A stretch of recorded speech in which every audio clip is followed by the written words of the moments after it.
So welcome everybody. My name is Sarah Portilla. I'm the program coordinator for the Alan and Joan Bildner Center for the Study of Jewish Life and the Lippman Family's Holocaust Resource Center. And we're really happy to have you tonight. It's going to be a really, hopefully interesting and useful meeting for all of you.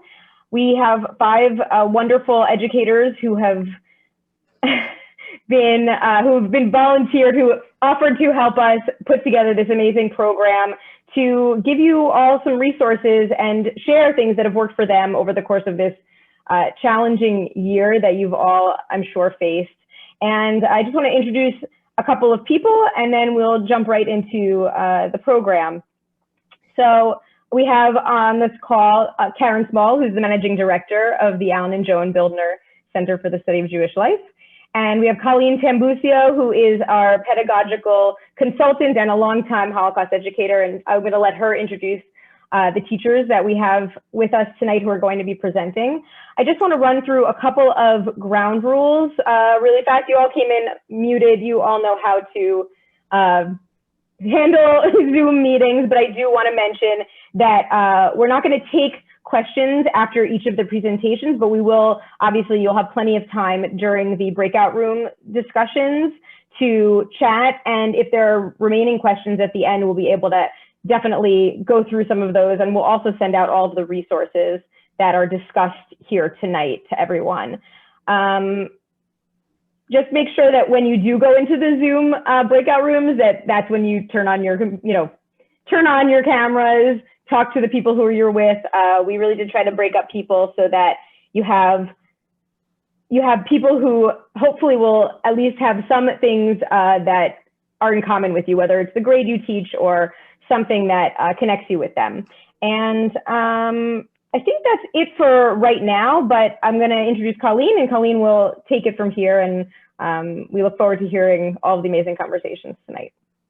So it's nice to see you all here tonight. So glad that you could all be with us. It seems like the activity that we do a lot now, that's one of the silver linings of this horrible time of the pandemic, is that we have opportunities to meet with each other in easier formats, which Zoom is our life these days, Zoom or something like Google Meet. So Rutgers agreed. We met maybe about a couple of months ago, and we talked about what do teachers need. And Karen and Sarah both were very kind to understand that what we really need to talk about is how we've changed, how our classrooms have changed, and how we're trying to deliver this content that's very sensitive and very difficult in a new format. And we thought the best thing that we could do for our teachers is to have that conversation here and to talk about some of the innovations that we've had to make in order to make this difficult content relatable to our students. So we're happy to have you all here, and we're happy to have a format in which we can have breakout room sessions where we can have this conversation, all of you in the convenience of your own home, right? It's a little bit different for us. We're used to running around a lot. So we're very grateful for Rutgers putting this together, the Bildner Center. It's really a great concept. So this evening we have 5 teachers who've worked with us for a very long time. We have lots of great teachers in our program, and they agreed to share what they've been doing, or one little sort of chapter in this change. What have they done that's different that they think teachers will find meaningful for their own classes. So we have Vicki Kessler from Somerville High School, Michelle Edelstein from Neptune High School, Sarah Fernandez from Cranberry School District, Jessica Schramm from Verona High School. We have Erica Galinsky from Freehold Township School. So what we're going to do is we're going to do one person at a time, like a panel. And then we will have obviously go into breakout rooms, and they're going to facilitate a conversation with you in breakout rooms about what they talked about, but also what you want to talk about. What is it what are your challenges, to give us that really good opportunity. And we're going to utilize the chat feature throughout for any questions you might have at some point, but if there are any resources that we want to post, so the chat really becomes a record that you can take with you after this, especially when it comes to links. And I know some of the things that the teachers are presenting, you might need a link to. And I think that's one of the greatest things that we walk away with, is just another resource that we have to do these things in our classroom. So I'm first going to open this up to Victoria and introduce her, Victoria, and let her take it from here. Good evening. Thank you very much, Colleen and Sarah and Karen. As Colleen mentioned, I am a teacher at Somerville High School. I teach primarily French, but I also have a full year Holocaust and Genocide Studies course. And this is my 7th year teaching that. So I kind of gotten into the groove. And one of the things I needed to figure out how to do, because I do a lot of circle time, and I do a lot of quick writings from students, quick journals, you know, reflections, things like that. But I don't see my students every day. We're on a hybrid schedule. I do see students every day, but not the same ones. And I needed to be able to allow them to connect with me in different ways. So without the circle time, without those kind of things, one of my go-tos was deciding, can someone just confirm for me that you guys can see my Flipgrid? Sarah, are we there? Yes. It's great. Okay, thank you. So one of the things that I went to was my Flipgrid platform. And I'm just going to show you one thing that I put in. I did do a screencastify of how to do this. If for some reason this has fallen out of your wheelhouse, if this was one of those old things and you added so many new things in. But I did a quick screencastify that I shared with Sarah to put into the chat. This is just the topic that I created for the current memoir project proposal portion. There's 3 aspects to the project. And you can see that for this particular one that I'm offering them the ability to do on Screencastify, it's their creation proposal for their artistic piece. And this is based on a memoir that they've read. They have all read different memoirs. They have to describe or show a sketch of the creation that they're going to make, kind of their rough draft. They have to tell me what materials they'll use, or if they're going to do a performance piece, what that's going to look like. They need to let me know either the length of that performance piece or the finished size of the project. They need to briefly explain the connection between the memoir and the piece that they're creating. And the reason that I asked them to consider the option of doing this through the Flipgrid is because I want to really be able to see that in their face, there's some sort of connection for them. And that was really important to me, in terms of having that ability. Let me just go back here. Having that ability to have that facial connection, especially with the students who are never in the room. I have about 30% of the class that is all virtual all the time.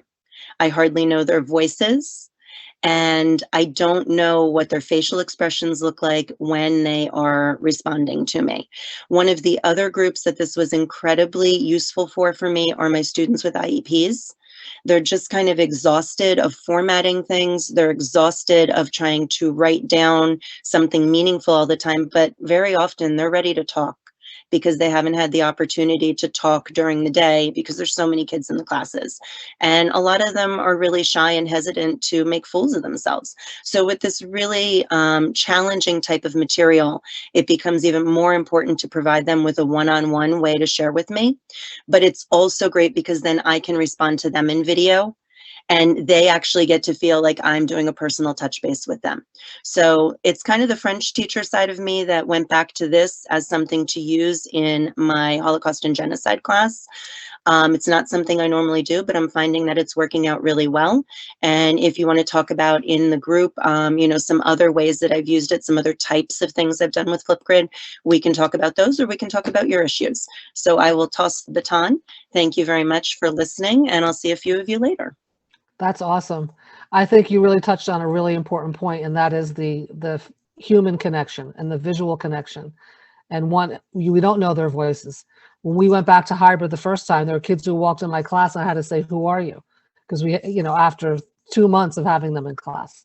And I think you responding, the teacher responding that way is also important. It gives them a different way to respond rather than just going in and editing and commenting, because I've got screen fatigue of all of that print on the white background too. So it switches things up for both of us. Yeah, that's awesome. Thank you. So next, I'd like to introduce Michelle Edelstein. Hi, Michelle. You have to unmute. We do that all day long. Do that all day long. Absolutely. Well, thank you. As Vicki said, thank you everyone for coming tonight. I know that everyone's super busy with their planning and trying to get everything done. One of the things that, well, two things that I started to do that are modifications of what I used to do is I had taught the book night in person and with paper books, and I had such an amazing experience with the kids that I wanted to do it again, and I had planned to teach it the second half of the last semester of last year, and then all of a sudden, March 13th, we're like, oh, don't come back to school. So I was like, oh my gosh, what am I going to do?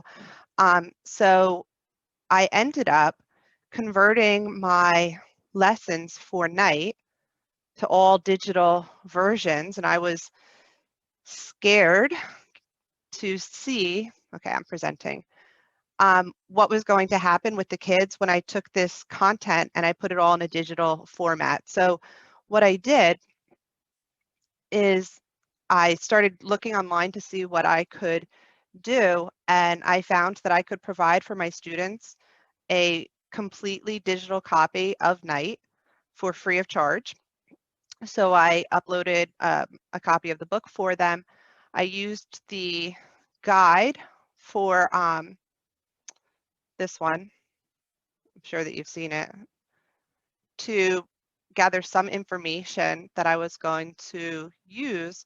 But two of the things that worked really well for teaching night, aside from all the other assignments that I did with them, one, I really liked the Auschwitz virtual album activity that I did, where I basically set it up where we had slide images that I took from Yad Vashem's website of the Auschwitz album. And what I had the students do when we were in the classroom, they would get a paper copy, and then their job was to zero in on something that caught their attention. And then they were to, use the squares and block it out and then black out the rest of the picture. Well, you can't do that on a digital image. So I had to figure out how to get them to be able to do it in class. So they had to pick an image after we went through and talked about the different images. They had to pick the one that meant something or touched them, and then they had to crop it. And then they had certain questions that they had to answer, which this was my example that I gave to them, but the kids really seemed to like it. So it was one way that I could take something that I was doing that worked well on paper and transition it into a digital copy for the students to do. So I was really pleased with how that turned out. And the other thing that I did was in the end of night, one of the things that the teaching guide focuses on, the two central questions. So every time that the kids were going through reading, I had them focusing on the essential questions about how our identity is shaped and reshaped by the circumstances we encounter, and how tragedy and trauma shape an individual's identity and choices. So after they had read the entire book, we held online, and again, I wasn't sure how it was going to work, in a Google Meet, we did a pseudo Socratic seminar. So obviously I struggled with how was it going to work, but instead of it being like a true Socratic seminar, it was literally once one person started, they just kept bouncing off of each other. They knew they were getting graded on the same, guidelines that they would be graded on in class. But again, just explaining to them the whole outcome for them and how they were going to do it. I was really surprised that that was also something that we were able to do. So they definitely were still able to enjoy reading night and learning all of these things.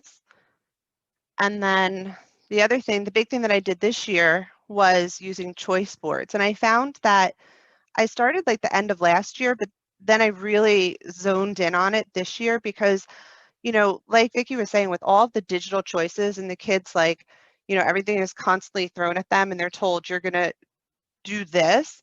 I wanted to start giving them more of a choice because they all learn, differently. So instead of just saying, okay, this is what you're doing today, I would include, like, this is the first one that I did, like in the spring, and you'll see this apparently was a little confusing because it had too much information, like choose one from here and choose one from here and choose one from here.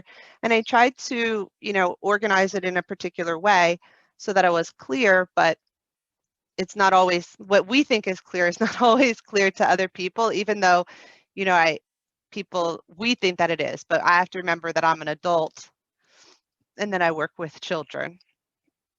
So now this year, the way that I changed it is I started introducing it and saying, okay, we've got this week. And in this week, we're going to be focusing on a specific topic.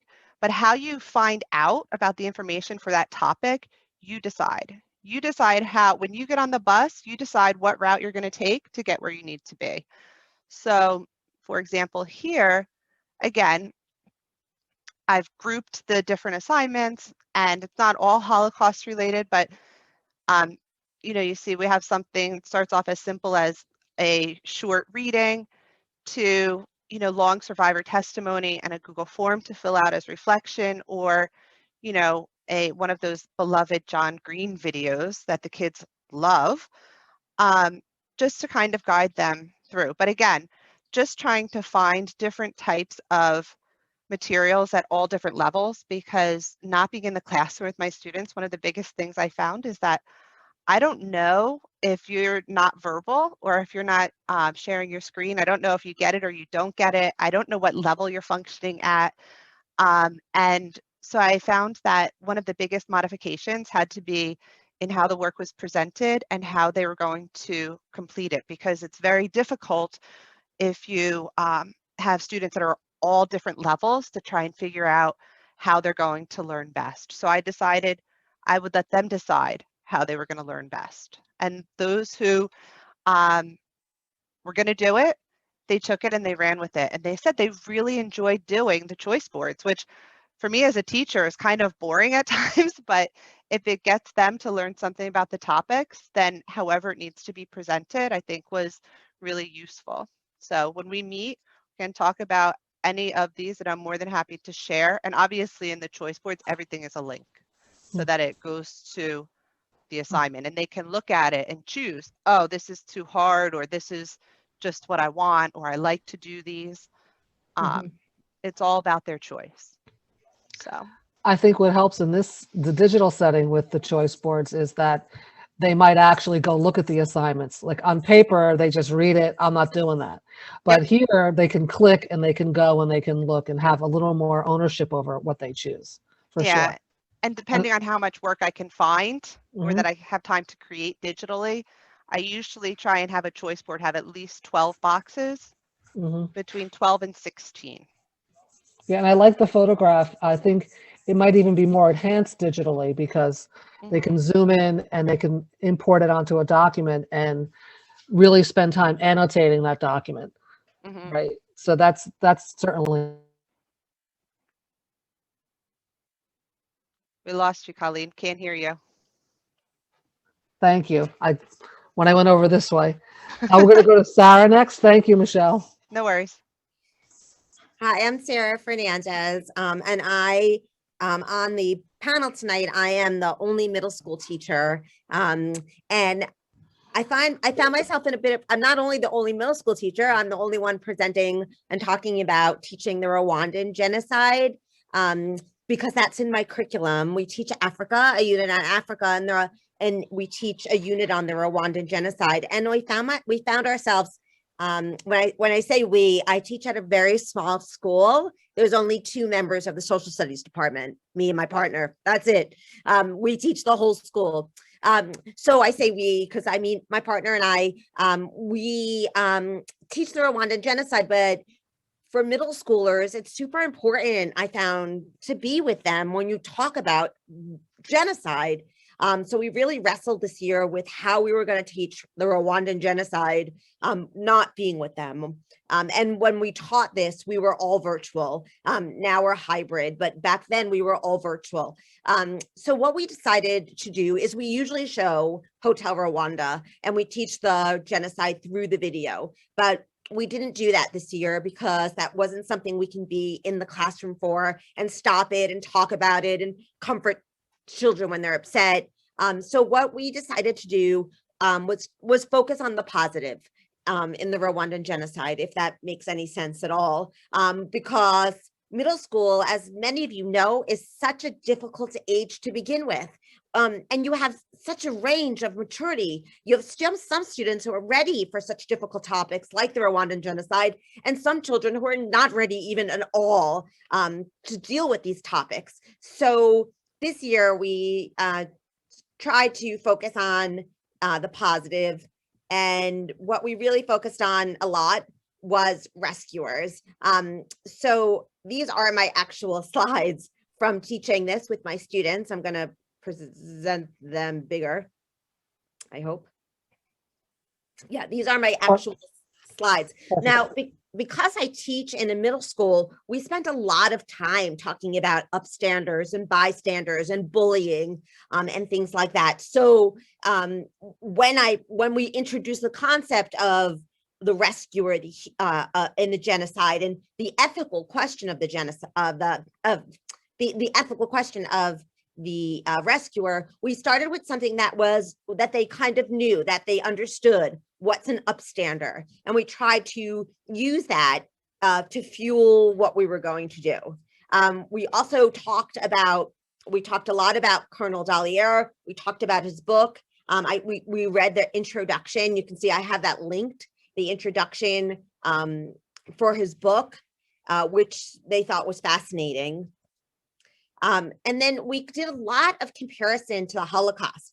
To actually start the unit, we taught the stages of genocide, but we taught them through the Holocaust and showed them where they were in the Rwanda genocide, and we showed them visuals from both, so they would understand that, because the Holocaust was something in there and that they already had in their mental game. They had read it.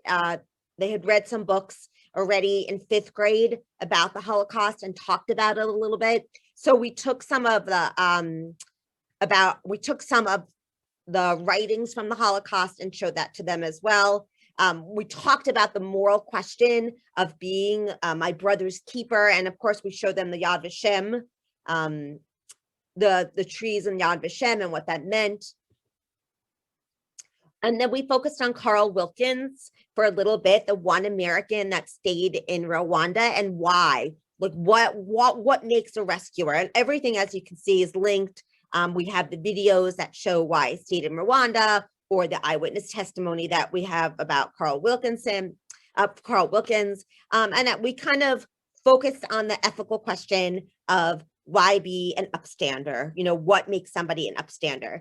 And then what we did with all this, and of course this took some time, what we did with all of this was then once we were all done, we kind of asked them to, we put them into breakout rooms and we asked them to read about rescuers. But the rescuers, they can choose between a Rwandan rescuer or a Holocaust rescuer. And we asked them to find, to teach their group about the person that they were reading about. So we had a whole bunch of Rwandan rescuers and we had a whole bunch of Holocaust rescuers, and the conversations in these groups were what made these people upstanders, what separated them from the rest, why did they stand up at that time period.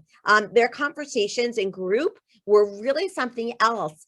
And really, especially for middle schoolers, which is a difficult concept, was really something special and really something else for them to hear from them. And we did have them, we used the chat function, and we told them to private chat us. We set up the private, just to the host. And we asked a lot of, what did you learn in group? What do you think of upstanders? What do you think of rescuers? And we have found, I don't know if everybody else has, but we have found if you make the chat private, just to the host, just to the teacher, the students are much more willing to say how they feel, to ask questions, to use their voice if they think their peers are not going to read it, just the teacher. So we use that feature quite often. I used it as well when we were talking about the difficult topic of what happened at the Capitol building. of having just this personal chat. Even students that I haven't heard from that much this year, like, or my colleagues have said, wondering what their voice was, they were willing to put it in a private chat. So when we asked them about this, they were willing to put it in a private chat, their feelings about being a group and about introducing their person. And a lot of them felt really proud of introducing their person and what they did. So that was really exciting to hear. I'm sure, of course, because I teach middle school and because there's such a range of emotion from these difficult times of genocide, like I said, we really try to focus on the positive. We focused on the Rwandan rebuilding, and we focused a lot on the Rwandan rescuers. Thank you, Sarah. I think it's one thing the general public doesn't know about, how we have to modify our content in this environment. You know, they keep calling school, they keep calling school right now in hybrid in person, and there's nothing about it that's in person, because we still have so many kids on virtual. And it really does change the way you present the content. And you have to rethink entire units of teaching and how you're going to present them, because you don't have that ability face to face to do the things that we always do, the checks that we do, which is what I think most people outside of education have no understanding.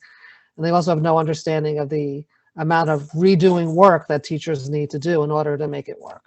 So thank you. We're going to go to Jessica next. Jessica, thank you. Hi, everybody. So one of the things that I actually got asked about was how I've been getting my students to have discussions in class, which I'm sure that if your students are anything like mine, there's radio silence on the other end while you are trying to have class discussions. So it's been an effort in finding basically every other creative method to find a different way to have a discussion in class, because your normal discussion in this current format basically doesn't exist.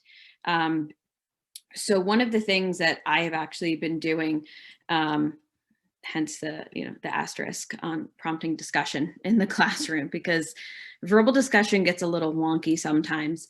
What I'm going to show you, so this is actually an activity one of the classes that I teach is a semester-based Holocaust and genocide class. So some of you might be actually a little bit familiar with the idea behind this if you are facing history fans and the idea of the big paper activity. But my students had just been going through what the Nuremberg laws were, the ideas behind them. They're all 11th and 12th graders. I had given though my kids in breakout rooms links to Padlets. So all of this is actually based on Padlet. I have a paid account, I will say, but you can, with a free account, create up to 3 Padlets and just delete them and remake them.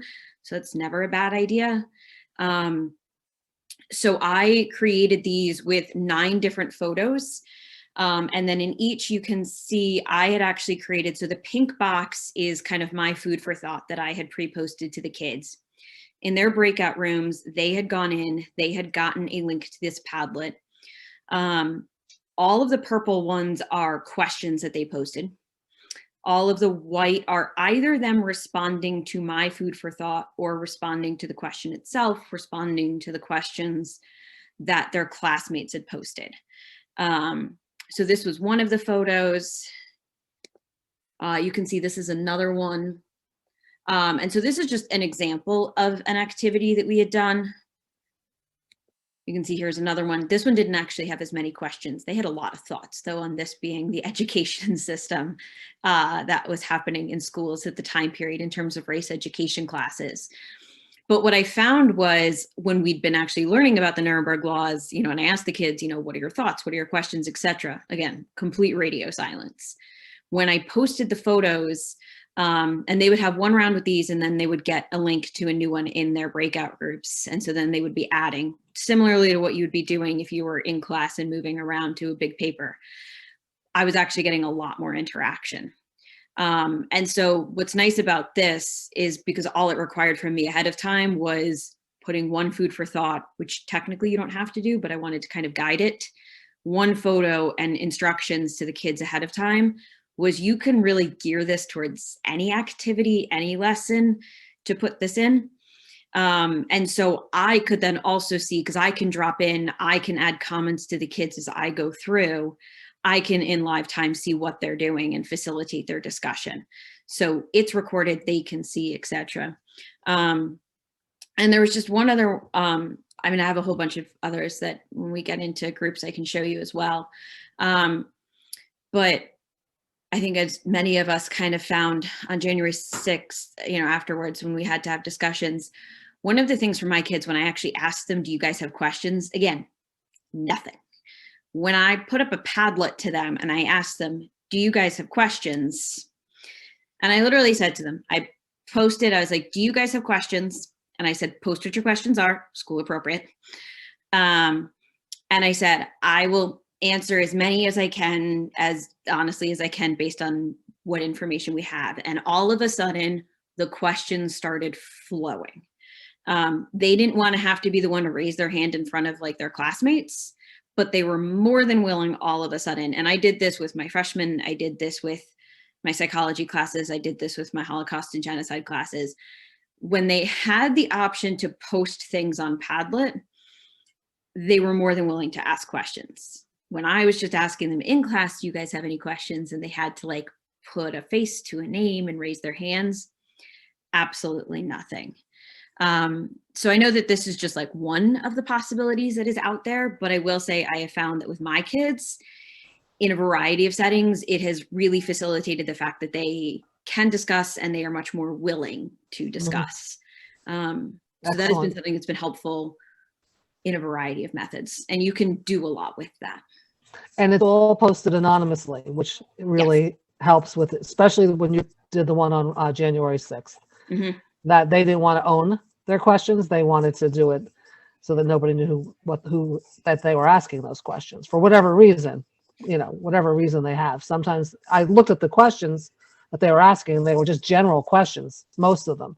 Yeah. But maybe, it's hard in this environment for our kids. We don't know what's going on in the background all the time. Yeah, and I think that for some of them, they were kind of embarrassed maybe to not know anything and to maybe ask those questions. And to say, I don't know much of what's going on, which frequently happens. But if they can type those questions, then they're more willing to do it. Excellent. Thank you so much, Jess. Now we're going to go to Erica. Hi, everyone. It's good to see you. Looking forward to when we can be reunited on College Avenue. Last year on March 13th, when we all went remote, my school district implemented asynchronous instruction, and I had a unit approaching on the Holocaust for my History of the Americas class, and my students are very empathetic, highly sensitive, and I was nervous about how to approach teaching the Holocaust without being there to gauge their reaction in real time. So what I came up with was the idea of reflecting or journaling, giving the students a forum that they could share their feelings, and I can gauge their reaction to difficult content. And like others have mentioned tonight, these activities can be used for teaching the Holocaust, but also other difficult topics. January 6th, we had this year. We have a presidential impeachment. We had tension leading up to the inauguration. There's been a lot this year. So these reflection activities would work in your classes. They would work for middle school, and they would definitely work for high school too. Okay.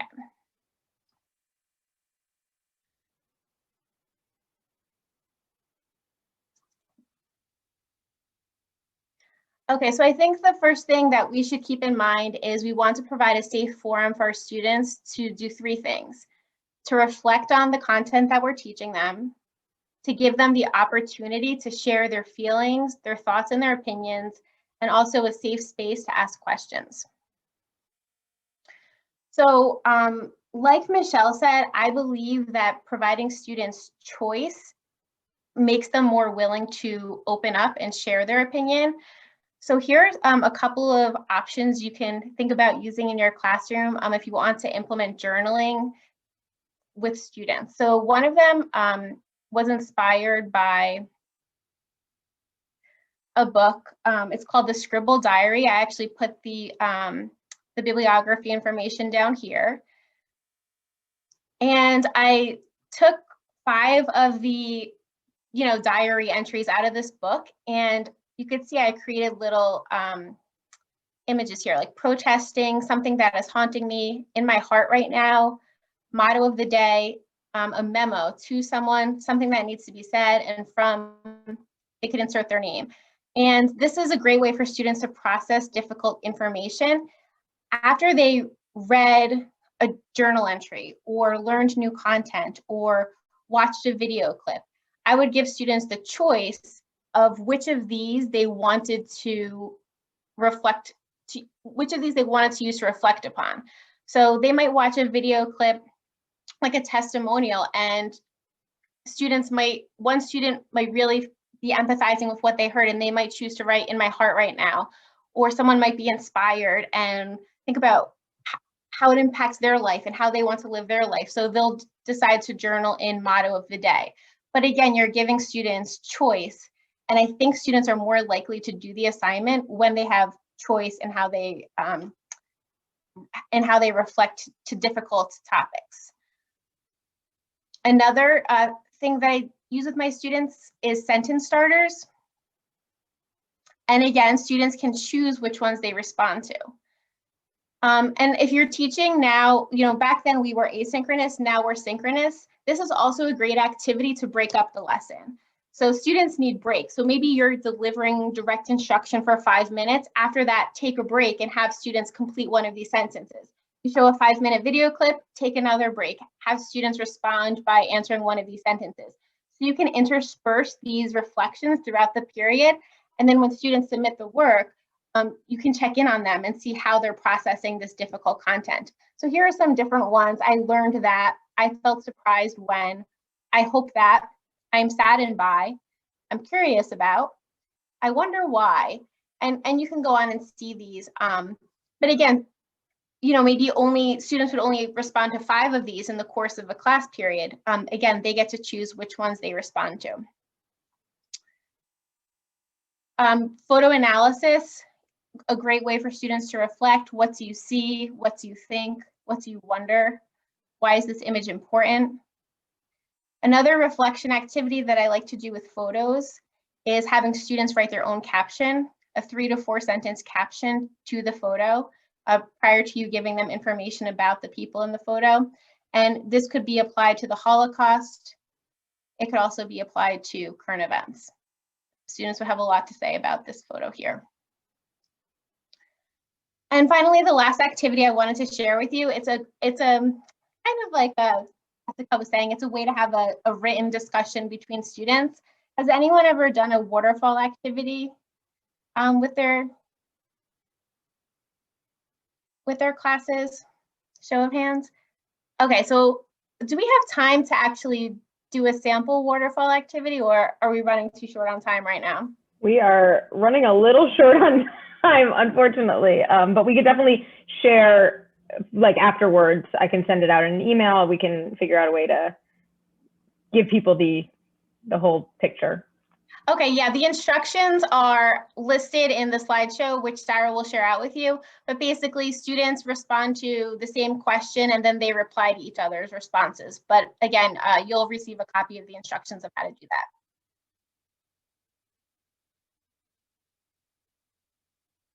So Erica, maybe in your breakout session, if you want to show that too, you can do that as well.